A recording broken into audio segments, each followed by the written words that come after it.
다이어트를 결심하는 순간 우리는 세 가지 선택지에 놓입니다. 굶어서 뺄 것인지, 움직여서 뺄 것인지, 아님 둘 다 동시에 할 것인지.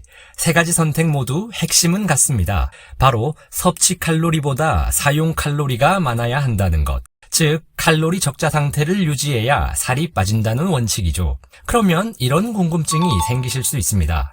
섭취 칼로리를 줄이는 게 더 쉬울까? 아니면 사용 칼로리, 즉 운동량을 늘리는 게 더 쉬울까? 이건 단순한 개인적 경험이 아닙니다. 이미 수많은 연구와 전문가들이 한결같이 말합니다. 섭취 칼로리를 조절하는 것이 훨씬 쉽고 효과적이다라고요. 예를 들어 도넛 하나를 먹는다고 가정해 보겠습니다. 우리가 흔히 먹는 도넛 한 개는 약 260칼로리 정도입니다. 이걸 먹고 60kg 성인이 운동으로 이 칼로리만큼 태우려면 빠르게 걷기는 50분, 자전거는 45분, 줄넘기는 연속으로 20분을 뛰어야 합니다. 근데 우리가 한 개만 먹지는 않죠. 대부분은 두세 개는 기본으로 먹고 음료까지 곁들입니다. 그러면 700, 800칼로리는 훌쩍 넘어갑니다. 그럼 위에서 말한 운동 시간보다 3배는 더 움직여야겠죠. 이게 바로 핵심입니다. 현실적으로 볼 때 운동으로는 먹는 속도를 절대 따라잡을 수가 없습니다. 그래서 다이어트를 성공하려면 식단 관리가 핵심이라는 거죠. 물론 식단과 운동을 동시에 한다면 더 좋겠지만요. 자, 그럼 다이어트를 결심하셨다면 가장 먼저 칼로리 적자를 방해하는 음식부터 피해야 한다는 결론이 나옵니다. 그래서 오늘은 다이어트를 할 때 꼭 피해야 하는 음식 5가지를 소개해드리겠습니다. 오늘 소개해드리는 음식만 피하셔도 여러분의 다이어트가 한결 쉬워지실 것입니다.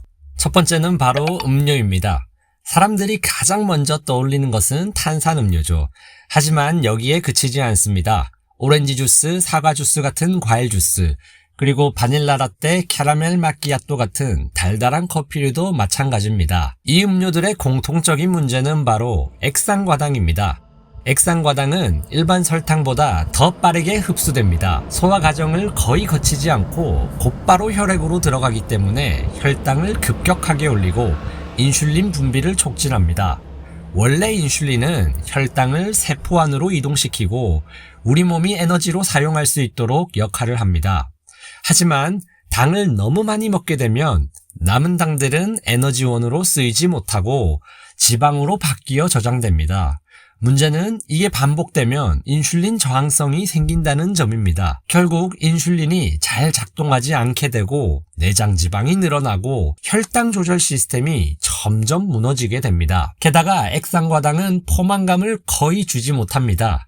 우리 몸에는 렙틴이라는 호르몬이 있는데 이 호르몬 때문에 우리는 평소 음식을 먹으면 배가 부르다라고 느끼게 됩니다.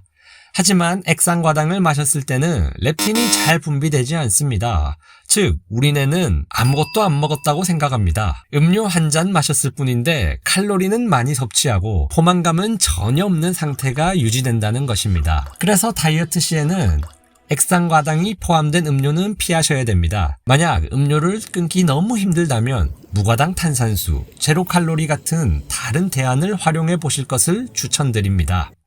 두 번째 음식은 떡볶이입니다. 사실 이건 다이어트에 안 좋은 요소들을 다 모아놓은 식품입니다.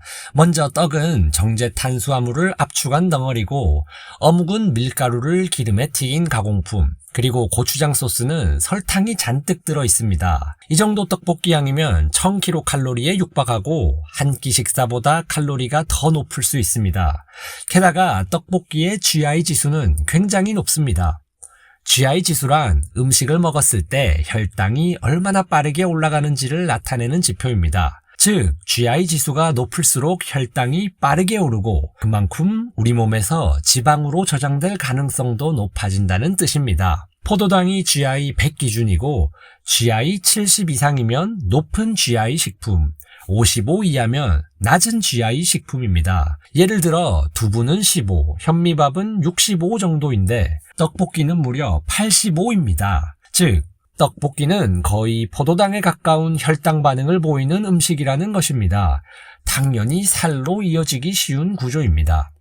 게다가 대부분 떡볶이는 맵고 자극적이기 때문에 탄산음료나 튀김 같은 추가 음식과 함께 먹게 됩니다. 이렇게 되면 총 섭취 칼로리는 훨씬 더 늘어나겠죠. 만약 떡볶이를 완전히 끊는 게 어려우시다면 떡을 곤약떡으로 대체하는 것이 좋습니다. 그럼에도 떡볶이를 드셨다면 그날은 백미밥, 빵 같은 다른 정제 탄수화물 섭취를 줄이시거나 계란, 채소와 함께 섭취해서 혈당 반응을 완화하는 것이 중요합니다. 세 번째는 술입니다. 요즘은 제로 소주도 나와서 살이 안 찌지 않을까라고 생각하시는 분들도 많습니다. 물론 제로 소주에는 당이 없습니다. 하지만 칼로리가 없다는 의미는 아닙니다. 왜냐하면 알코올 자체가 칼로리가 있기 때문입니다. 16도짜리 소주 한 병에는 알코올이 약 45g 들어있고 알코올은 1g당 7칼로리를 가집니다.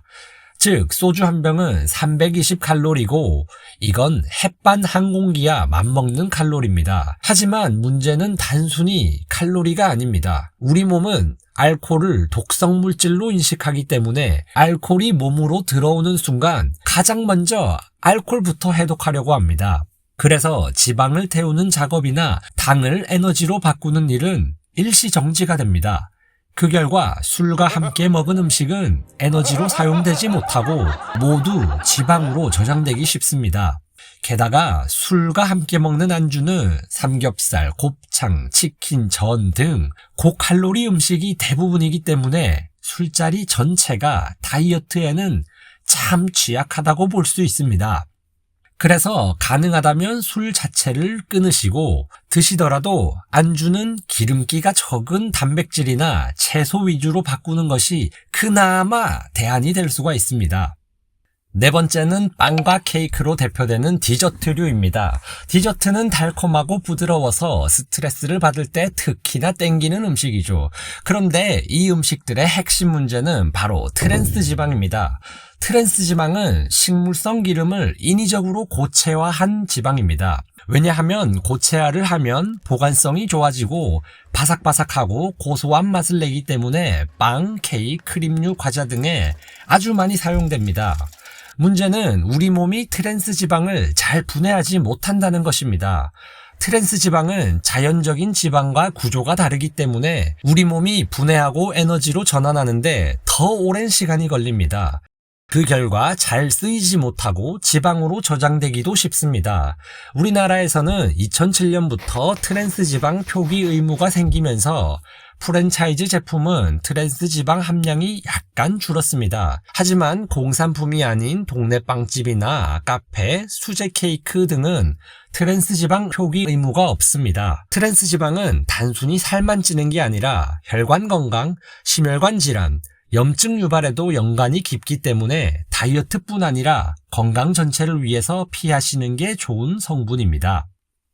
그리고 다섯 번째는 많은 분들이 예상하셨을 겁니다. 바로 면 요리입니다. 우리가 자주 먹는 라면, 짜장면, 파스타, 잔치국수 등 대부분은 정제된 밀가루로 만드는 면입니다. 정제 탄수화물은 식이섬유나 미네랄이 제거된 상태라서 혈당을 빠르게 올리고 인슐린 분비를 자극해서 지방 저장을 촉진합니다. 게다가 면 요리는 대부분 단백질이 부족하고 소스에는 기름이나 설탕이 많습니다. 예를 들어 크림 파스타는 지방, 탄수화물 조합에 단백질도 별로 없어서 지방 축적에 최적화된 음식입니다. 짜장면은 춘장, 설탕, 기름의 대표적인 조합이고 라면은 튀김면, 나트륨, 지방 등 살찌는 요소가 가득합니다. 문제는 이런 음식들은 식감이 부드럽고 씹는 시간이 짧고 포만감은 금방 사라진다는 것입니다. 결국 소화는 빨리 되고 배는 다시 고파지고 다른 후식으로 이어지기가 쉽습니다. 다이어트 중에 면을 먹고 싶으시다면 곤약면이나 통밀면, 닭가슴살 누들 등 대체 식품을 활용해 보실 것을 추천드립니다. 그리고 만약 다이어트 중 짜장면과 짬뽕을 골라야 하는 상황이라면 짬뽕을 먹는 게 낫습니다. 둘 다 동일한 면을 사용하지만 짬뽕은 국물이라 기름과 전분이 덜 들어가고 야채와 해산물이 많아서 상대적으로 단백질과 식이섬유가 더 많기 때문입니다. 마지막으로 이 질문을 드려보고 싶습니다. 하루 30분 운동하는 게 쉬울까요? 아니면 3분간 무얼 먹을지 고민하는 게 더 쉬울까요? 살을 빼는 데 있어서 운동도 물론 중요하지만 진짜 핵심은 무엇을 먹느냐에 달려 있습니다. 그리고 그 시작은 무엇을 피해야 하는지를 아는 것부터입니다. 이번 영상이 여러분의 다이어트에 작은 도움이라도 되었길 바랍니다. 구독과 좋아요로 응원해주시면 앞으로 더 좋은 정보로 보답드리겠습니다. 감사합니다.